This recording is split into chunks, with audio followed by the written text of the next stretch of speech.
It was Christmas Eve in the Chicago suburbs, and the blizzard came down like the sky itself had cracked open and everything inside was pouring out in thick blinding sheets of white. The wind howled between the houses like it was angry at the world, burying cars and sidewalks and street signs under 4 feet of snow so deep that the road simply disappeared. Streetlights glowed faintly in the distance, barely able to push back the storm, and the whole night felt heavy, cold, and endless. Clinton Carter, 39 years old, single father to 6-year-old Maya, held the steering wheel of his old blue sedan so tightly that his knuckles had gone white. He had just finished a long 12-hour night shift scrubbing floors and emptying trash bins at Constance Tech Tower downtown. His back ached from bending over again and again, his hands were raw and burning from the harsh cleaning chemicals, but none of that pain reached him right now. All he could feel was the heavy weight in his chest, the quiet fear that he was failing his daughter, the worry that this Christmas would be just like the last one, empty, cold, disappointing. Maya was asleep in the back seat, wrapped in a jacket that had become too small for her growing body, her breathing soft and steady under a thin blanket that barely kept the cold away.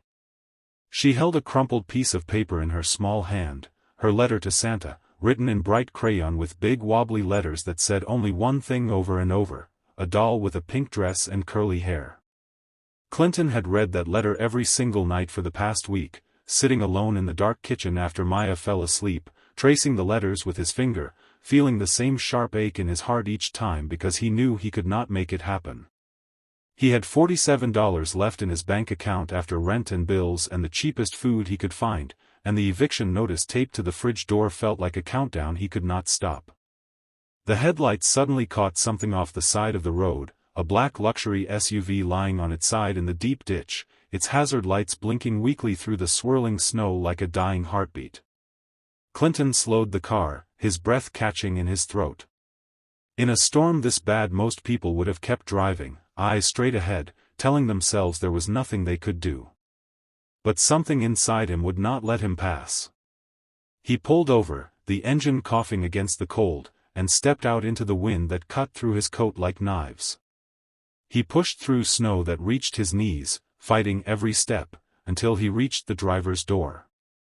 Inside sat Vivian Constance, the CEO of Constance Tech, slumped against the wheel, blood slowly trickling from a cut on her forehead, her long dark hair matted with snow and blood, her expensive coat torn at the sleeve. She was the woman whose name appeared on every memo he dusted at 2 in the morning, the face on the lobby posters he cleaned every night, the woman who walked past him in the hallways without ever once looking at him. Clinton yanked the door open and the wind rushed in, stinging his face. He checked her pulse, felt it weak but still there, then carefully lifted her out of the wrecked car. She felt lighter than he expected, almost fragile in his arms as he carried her back through the deep snow to his old sedan. He laid her gently in the passenger seat and wrapped her in his own coat, the only warm thing he had. Maya stirred in the back but did not wake. The drive to the nearest clinic became a nightmare of black ice and zero visibility. The car slid hard once on a patch of frozen road, tires screaming, Clinton fighting the wheel with everything he had, his heart pounding so loudly he could hear it over the storm. For one terrifying moment he thought they were all going to slide into the ditch together, but he corrected the spin, straightened the car, and kept driving, sweat running down his back even though the cold was biting through his clothes. At the clinic the night nurse took one look at Vivian and rushed her inside. Clinton paid the last cash he had for stitches, for fluids, and warm blankets. Then he sat in the waiting room with Maya curled on his lap, staring out at the snow piling higher and higher against the windows, wondering how he would explain to his daughter why they might lose their home next month, why Santa had not come, why everything always felt like it was slipping away. Vivian woke around 3 in the morning, blinking slowly against the harsh lights. She saw him first, the janitor sitting there holding his sleeping daughter, and her voice came out weak and surprised. You're the night cleaner at the tower. Clinton Carter, ma'am. You're safe now. She looked around the small room, at the peeling paint, the flickering lights, at Maya asleep on the plastic chair, then back at him. You drove through that storm for me? Didn't seem right to leave anyone out there in the cold. Vivian stared at him as if he had spoken words from a language she had never heard in her entire life. No one had ever risked anything for her. Not the board members who smiled in meetings and whispered behind her back. Not her ex-husband who left the moment the company grew bigger than their marriage. Not her parents who only called when they needed money or favors. The road stayed closed until morning. Clinton offered his tiny apartment because there was nowhere else to go. Vivian hesitated, her pride fighting against how tired she was, but in the end she accepted. His place was small, just one bedroom, a sagging couch, a kitchenette with 2 mismatched plates and cups.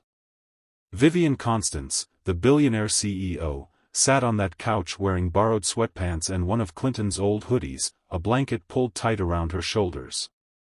Maya woke up, rubbed her eyes, and asked in a small sleepy voice, "Are you okay, lady?" Vivian smiled, and it was the first real smile she had given in years. "I'm getting there, sweetheart. Thank you for asking." Morning light came slowly through the thin curtains. Vivian saw the eviction notice on the fridge, the empty cupboards, Maya's single stuffed bear on the shelf, and something inside her shifted. She made one quiet phone call. By afternoon delivery trucks arrived with groceries, warm coats for Maya, new furniture, and the exact doll Maya had asked Santa for. Clinton tried to stop it all, his voice rising in protest. Vivian stood in the doorway, calm and steady. "This isn't charity. This is gratitude. And I want to do more."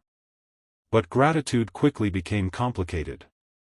Within days her phone rang non-stop, the board demanding she return for an emergency merger vote, a hostile takeover threat looming, her ex-husband leaking stories to the press to force her back. Clinton's landlord arrived with police, banging on the door, demanding immediate payment or immediate eviction. Maya overheard everything and broke down completely, sobbing that she did not want to lose their home, that she was scared Miss Vivian would leave just like her mommy had gotten sick and left forever. Clinton held her tight, tears in his own eyes, whispering promises he was not sure he could keep. One freezing night Vivian received the call from her ex. "Come back to the penthouse or I will destroy the company you built from nothing." She sat on the balcony, tears freezing on her cheeks as the city lights blurred below. Clinton found her there and wrapped a blanket around her shoulders. "You don't owe me anything," he said quietly. She looked at him, her voice shaking. "I owe you everything. But my world is pulling me back. I don't know if I can stay." The next morning Vivian packed a small bag. Maya saw it and ran to her, hugging her legs, crying, "Don't go. Please don't go." Clinton stood in the doorway, his voice cracking. "If you leave, you leave. But don't do it because you think you're saving us. We survived before." "But Maya, she won't understand." Vivian stopped at the door, hand on the knob, tears streaming down her face. She looked at Maya's tear-streaked face, then at Clinton standing there with quiet strength. She dropped the bag. "I'm not leaving. Not this time." She turned around, walked back, knelt in front of Maya, and said softly, "I'm staying, sweetheart. I promise. No matter what." That afternoon she made the hardest call of her life. Sitting at Clinton's small kitchen table, phone in hand, she told her executive assistant to inform the board that she was stepping back from daily operations immediately. The assistant was shocked.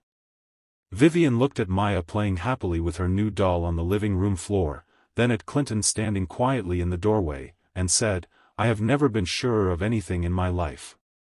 The news spread fast. Headlines called it a health crisis or a scandal. Her ex-husband called furious, telling her she was throwing away everything they had built. Vivian ended the call without a word.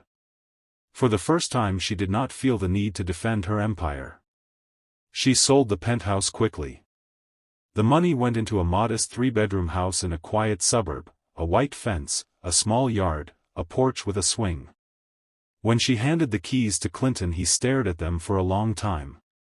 "This is too much." Vivian shook her head gently. It's exactly right. Moving day was full of laughter and chaos. Maya ran circles around the yard, her voice ringing out. Clinton lifted her onto his shoulders and said, "Look, baby girl, this is our new home." Maya hugged his neck and asked, "Does Mom Viv live here too?" The word mom hung in the air like a quiet miracle. Vivian froze for a moment, her eyes shining with sudden tears. Clinton smiled softly. "Yeah, sweetheart. She does." Life began to settle into something warm and steady.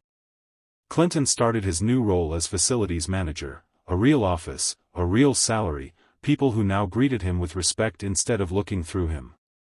He came home every evening to the smell of dinner cooking and Maya's excited stories from school.